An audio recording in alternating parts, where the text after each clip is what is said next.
watching Auto News Now. I'm Kristen Strakalaitis. On today's episode, Jamie Butters, host of the Daily Drive podcast, sat down with automotive news reporter Lawrence Iliff.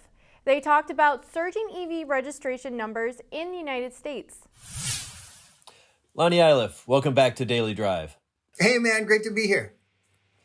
So we're going to play a little game. We're going to look at the EV registrations for the first quarter, but let's play a little by the numbers game. All right.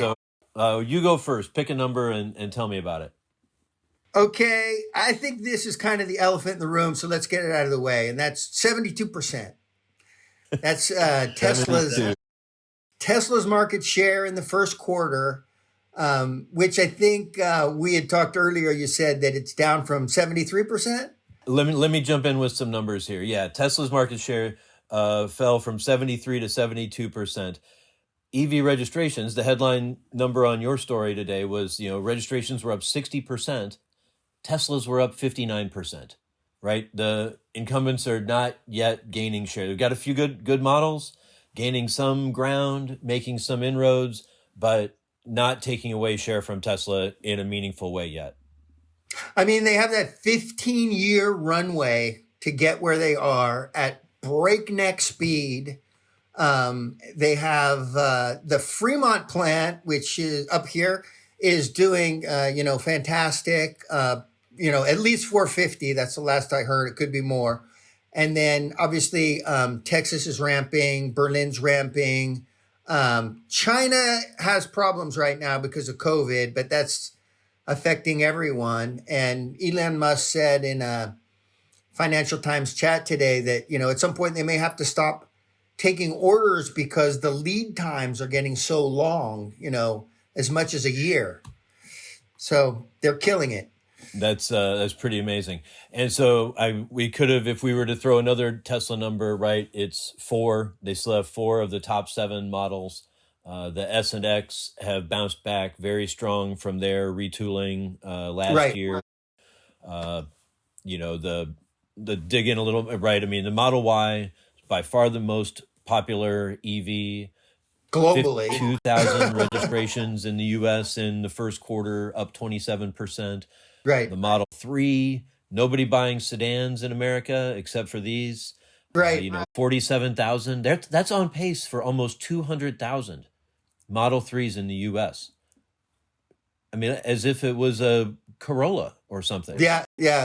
It's still, their entry car because I think in the U.S., the Model Y is more expensive because it has, all-wheel drive and it has like more stuff. So they still have, the 3 is kind of the entry, under 50,000. And then there's kind of a big leap to the Y. And, there are some markets, California has a lot of sedans. The Civic has been like the number one seller here for a long time. People like their hatches here. So it's not a hatchback, but people like their sedans here. So I can see it doing well in some markets. And I think there's some logic there. Well, yeah, like you said, it's the entry price point. It's not a cheap car by any means, but some people can maybe stretch themselves to a $50,000 car, and a $60,000 or $65,000 Y is out of the question. So right, if they have home charging and you can charge on those low rates and you drive a lot, there is you can do the math and it can be as cheap as owning a cheaper car that's consuming a lot of gasoline. All right. Are we good with Tesla? Let's move on. We're good with Tesla. Let's move on to another number. I've got a painful number here for our friends in Detroit, 95. That is the percentage decline in Chevy sales in the first quarter, Chevy EV registrations for the quarter. Chevrolet, a year ago was the number 2 brand. People forget this, I think. It was the number 2 brand selling EVs in America. The Chevy Bolt was, I want to say 9,000 plus, 9,099 in the first quarter a year ago, 479 in the first quarter this year.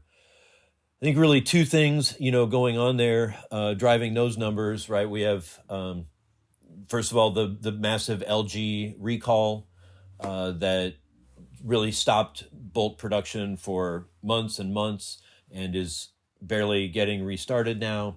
or has only barely gotten restarted.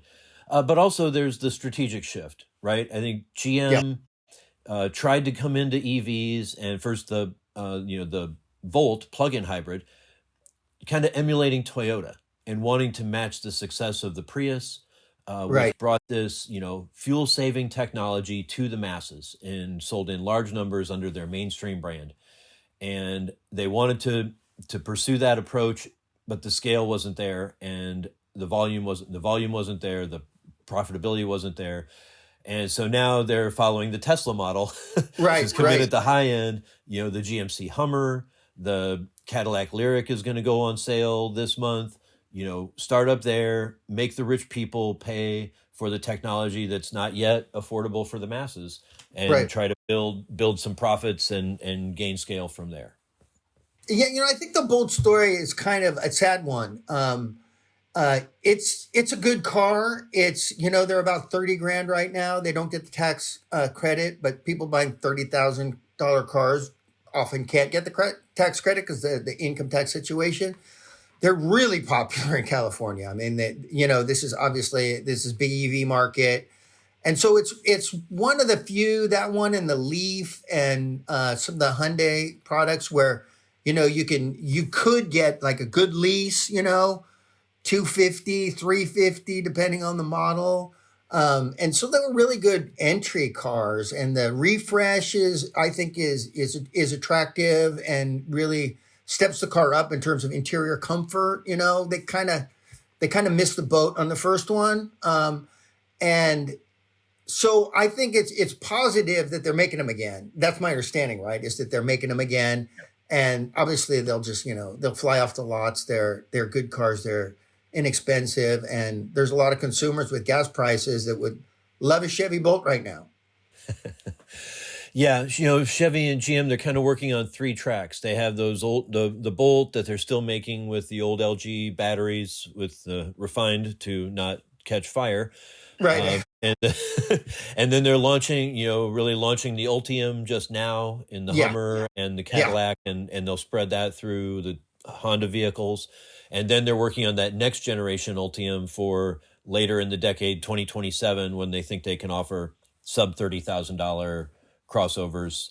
That would change the game for them, get them really competitive in a volume space again. Yeah, I think I like the two-track approach that like Hyundai and Kia are taking. They're keeping their first generation EVs, which are very good, and get good range, like 250 or so, but they don't charge very fast because they're on the older 400 volt battery system, right? The new ones charge twice or even 3 times as fast, depending on the conditions. But they're keeping those, for people who use it as a commuter car. Who are not road tripping in their EV because, they have another car. Most people, most households have more than one car. And so I like the idea that they're keeping them. And that's, a theme. I like to keep the EVs accessible as possible because I think that's going to be better for mass adoption.